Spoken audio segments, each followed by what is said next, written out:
भाई अफिलिएट या CPA marketing ख़त्म नहीं हुई है बट डेफिनेटली ख़त्म ज़रूर होने वाली है। और इस वीडियो में आपको बताऊंगा क्यों अफिलिएट मार्केटिंग एक डिक्लाइनिंग फेज़ पे है और क्यों आपको अफिलिएट मार्केटिंग या सीपीए मार्केटिंग अगर आप कर रहे हो उसको छोड़ के आपको D to C performance marketing में फोकस करना चाहिए, क्यों उसमें इतना ज़्यादा पैसा है। तो वीडियो को पूरा लास्ट तक देखना। तो बिना किसी देरी के शुरू करते हैं। तो चलो भाई बात करते हैं कि क्यों सीपीए मार्केटिंग और अफिलिएट मार्केटिंग एक डाइंग फेज़ पे है। तो जो सबसे पहला रीज़न है वो ये है कि भाई यहाँ पे आपको कोई भी कंट्रोल नहीं मिलता। अगर मान लो कि आप कोई ऑफ़र प्रमोट कर रहे हो और 1 महीने बाद, 2 महीने बाद, 3 महीने बाद अगर वो जो एडवर्टाइज़र है उसने चाहा कि भाई ये ऑफ़र बंद कर दो, ये ऑफ़र सही नहीं है, वो ऑफ़र बंद कर देगा, चाहे आपने उसमें कितने भी पैसे खर्च करे हों, आपका वहाँ पे कोई भी कंट्रोल नहीं है, आप उसको वापस से चालू नहीं कर सकते।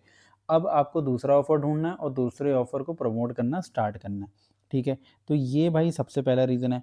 जो दूसरा रीज़न है वो ये है कि भाई पहले क्या होता था कि पहले के टाइम पे कंपटीशन कम होता था। मतलब अगर मान लो कि कोई ऑफ़र है तो उसको कुछ हज़ार लोग प्रमोट कर रहे होंगे, लैंडिंग पेज बना रहे होंगे।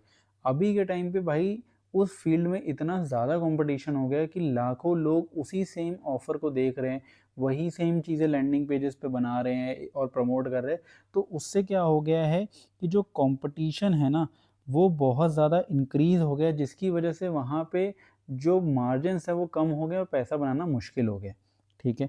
जो तीसरा रीज़न है जो मुझे लगता है वो ये है कि भाई एक तो सबसे ज़्यादा ये जो अफिलिएट सीपीए है ना, ये एड्स के ऊपर बहुत ज़्यादा डिपेंडेंट है, ठीक है। तो एड्स के ऊपर भी जैसे मेटा और गूगल पे, फेसबुक और गूगल पे बहुत ज़्यादा डिपेंडेंट है। तो ओवर द टाइम क्या हुआ है, जो ये फेसबुक और गूगल है इनके जो सीपीसीज है ना, ओवर द टाइम ये काफ़ी ज़्यादा इंक्रीज़ हो गए हैं, जिसकी वजह से जो भी क्लिक की कॉस्ट आप पहले पे कर रहे थे, मान लो आप पहले पे कर रहे थे मेटा पे ₹1 का या 50 पैसे का एक क्लिक की कॉस्ट आप पे कर रहे थे। अभी के टाइम पे वो नॉर्मली 4-5 रुपए की हो गई है, 10 रुपए की हो गई है। तो प्रॉफ़िट जो हो गया है वो कमाना और ज़्यादा मुश्किल हो गया, प्रॉफ़िट मार्जिन्स और ज़्यादा कम हो गए हैं। अब जो 4th पॉइंट है वो ये है कि भाई यहाँ पे आप कोई भी ना एफ़िलिएट या सीपीए में आप लॉन्ग टर्म एसेट जो है ना वो नहीं बना रहे हो। मतलब कि ना ऑफ़र आपका है, ना वेबसाइट आपकी है, जो पेजेज़ आप यूज़ कर रहे हो वो भी आप लॉन्ग टर्म नहीं चलाओगे। उसके बाद आप एड्स के थ्रू ट्रैफ़िक ला रहे हो, कोई भी ऐसा नहीं है कि ऑर्गेनिकली आप ला रहे हो, तो ट्रैफ़िक भी आपका कंसिस्टेंट नहीं है, खुद का नहीं है।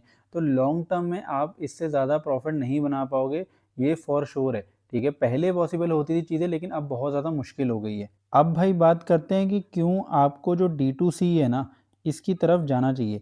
तो D2C में एक फ़ायदा होता है कि यार देखो आप क्लाइंट्स के साथ काम कर रहे हो, ठीक है। मान लो कि आपने एक क्लाइंट पकड़ा, एग्ज़ाम्पल के लिए मान लेते हैं कि यहाँ पे आपका कोई स्किन केयर का क्लाइंट है, ठीक है, एक्स नाम है उसका। अब स्किन केयर के क्लाइंट के लिए आप शुरू से काम कर रहे हो, आप मान लो कि तब से काम कर रहे हो जब उस क्लाइंट की 1 लाख रुपए की सेल आती थी। अभी उस क्लाइंट की मान लो कि 50 लाख की सेल आ रही है, तो प्रॉफ़िट भी आप 50 लाख पे कमाओगे, ठीक है। ये पहली चीज़ है, तो प्रॉफ़िट वहाँ पे कमाने का बहुत ज़्यादा पोटेंशियल है। दूसरी चीज़, ये इंडस्ट्री अभी बूम पे है, मतलब ये पहले भी जब चालू हुई थी तब तो मैं कर ही रहा था और अभी भी मैं जो देख रहा हूँ, मैं कर रहा हूँ, तो ये अभी बूम पे है और ज़्यादा बूम पे आएगी। और D2C जो है ना वो ओवर द टाइम ये और ज़्यादा इंक्रीज़ ही होने वाला है। इसमें कोई ऐसा नहीं है कि भाई मतलब ये बंद होने वाली है, तो ऐसी चीज़ें नहीं होंगी। जो इसमें एक और बेनिफिट है जो मुझे ओवर द टाइम समझ आया है कि भाई यहाँ पे क्या होता है कि अगर प्लेटफ़ॉर्म जो मेटा या गूगल है, अगर इनके जो सीपीसी है ना वो ओवर द टाइम इंक्रीज़ भी होते हैं, ठीक है? तो उससे आपको ज़्यादा फ़र्क नहीं पड़ेगा, बिकॉज़ आप जो है डायरेक्टली ब्रांड के साथ काम कर रहे हो।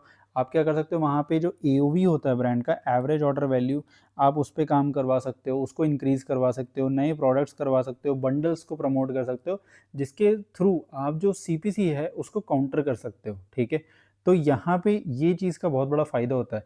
और आप ब्रांड के साथ काम कर रहे हो, लॉन्ग टर्म पार्टनरशिप्स हैं, ठीक है, आपकी खुद की वेबसाइट है, आप मान लीजिए कि एसईओ भी करवा रहे हो ब्रांड के लिए, तो ऑर्गेनिक ट्रैफिक भी आ रहा है, सीपीसीज़ बढ़ भी जाएँगे, उसको भी आप काउंटर कर पा रहे हो। तो जितनी भी ये प्रॉब्लम्स होती थी ना, ये सीपीए में, एफ़िलिएट में जितनी भी प्रॉब्लम्स होती थी, ये सारी भाई D2C के अंदर जो है ना, ये सॉल्व हो जाती हैं। इसीलिए मैं कह रहा हूँ कि भाई अगर सीपीए कर रहे थे, एफ़िलिएट कर रहे थे, अगर आपका सही चल रहा है, प्रॉफ़िट हो रहा है, तो वेल एंड गुड है भाई, करते रहो, ठीक है। लेकिन अगर नहीं हो रहा है, आपको प्रॉब्लम आ रही है, भाई मत करो। पैसे जलाओगे, पैसे वेस्ट करोगे, पर्सनल एक्सपीरियंस से बता रहा हूँ। भाई D2C के अंदर फ़ोकस करो, परफॉर्मेंस मार्केटिंग के अंदर फ़ोकस करो। और एक और चीज़ जो मैं सबसे इम्पोर्टेंट बताने वाला हूँ कि भाई जो मोस्टली लोग नहीं बताते, सबसे ज़्यादा फ़ायदा D2C में क्या होता है पता है? यहाँ पे आपकी स्किल बेस्ड अर्निंग है। आपको अगर मेटा एड्स चलाना अच्छे से आता है ना, तो आपको पैसे मिलेंगे। आपको गूगल एड्स अच्छे से चलाना आता है, आपको पैसे मिलेंगे। आप ग्रोथ की तरफ ब्रांड को लेके जा सकते हो, स्केलिंग कर सकते हो, आपको पैसे मिलेंगे। ठीक है? यहाँ पे क्या कर रहे हो भाई, यहाँ पे अगर ऑफ़र बंद सब बंद, चाहे जो मर्ज़ी कर लो। ठीक है? तो इसीलिए D2C साइट पे फोकस करो। तो यार आई होप आपको वीडियो पसंद आई होगी। तो वीडियो पसंद आई है तो यार वीडियो को लाइक ज़रूर कर देना, और कोई भी डाउट हो तो नीचे कमेंट में पूछ लेना, और हाँ, चैनल को सब्सक्राइब ज़रूर कर लेना। तो चलो बाय।